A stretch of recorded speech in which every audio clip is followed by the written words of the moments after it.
आप बिस्मिल्लाहिर्रहमानिर्रहीम। कबल होम्योपैथिक से डॉक्टर सैयद हुसैन शाह। आज का टॉपिक है मजनी मर्दाना बांझपन मजनी की वजह से हो सकती है कि नहीं हो सकती। इसके बारे में बहुत से जवानों का सवाल है, तो इसका जवाब लाजिमी देना चाहता हूँ।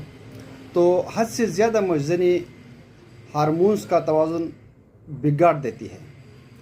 इसके अलावा इससे स्पर्म की मकदार और तादाद जो है ना कम हो जाती है और स्पर्म की क्वालिटी मुतासर होती है। वक्त के साथ साथ नफ्स की सख्ती में कमी आ सकती है।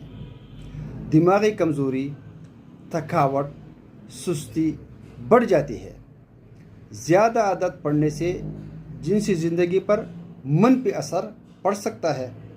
लंबे अरसे से मजनी का शिकार मरीज़ का स्पर्म मुतासर हो जाती है और इसकी क्वालिटी भी मुतासर हो जाती है और इसकी वजह से बांझपन का मतलब ये मरीज़ बांझपन का शिकार हो जाती है।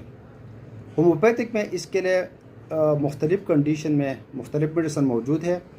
तो आप अपने इलाके में एक काबिल होम्योपैथिक डॉक्टर के पास जाकर अपना ये मसला रख कर इंशाअल्लाह शिफा अल्लाह देंगे और मेडिसन डॉक्टर देंगे।